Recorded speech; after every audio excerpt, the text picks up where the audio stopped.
Ei, Deus tem algo para falar contigo agora.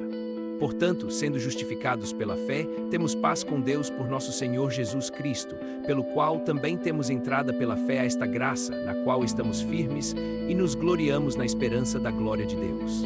E não somente isso, mas também nos gloriamos nas tribulações, sabendo que a tribulação produz a paciência a experiência e a experiência a esperança. A esperança não traz confusão, porquanto o amor de Deus está derramado em nossos corações pelo Espírito Santo que nos foi dado. Porque Cristo, quando éramos ainda fracos, morreu a seu tempo pelos ímpios. Por isso, muito mais agora, sendo justificados pelo seu sangue, seremos por ele salvos da ira. Porque, se quando éramos inimigos fomos reconciliados com Deus pela morte de seu Filho, muito mais estando reconciliados seremos salvos pela sua vida. E não somente isso, mas também nos gloriamos em Deus por nosso Senhor Jesus Cristo, por quem agora recebemos a reconciliação. Portanto, como por um só homem entrou o pecado no mundo, e pelo pecado a morte, assim também a morte passou a todos os homens, porquanto todos pecaram.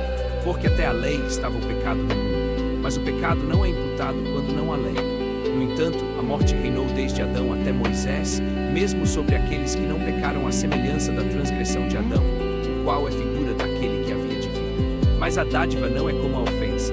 Porque, se pela ofensa de um só muitos morreram, muito mais a graça de Deus e o dom pela graça de um só homem, Jesus Cristo, abundou para muitos. E não como pela ofensa, assim também pela justiça. Porque, se pela ofensa de um só homem reinou a condenação, muito mais os que recebem a abundância da graça e do dom da justiça reinarão em vida por um só, Jesus Cristo. Assim, pois, como por uma ofensa veio o juízo sobre todos os homens para condenação, assim também por um só ato de justiça veio a graça sobre todos os homens para a justificação que dá vida. Porque, assim como por uma só ofensa veio a condenação a todos os homens, de igual modo também, por um só ato de justiça veio a justiça que dá vida a todos os homens. Mas o dom não é como a transgressão. Porque se pela transgressão de um só todos foram mortos, muito mais a graça de Deus e o dom pela graça de um só homem, Jesus Cristo, abundou para todos. E não como pelo pecado de um só, assim também pela justiça de um só. Porque, como todos foram condenados ao pecado por um só homem, assim também todos serão justificados pela justiça de um só homem. Assim como o pecado reinou pela morte, assim também a graça reinará pela justiça para a vida eterna, por Jesus Cristo nosso Senhor.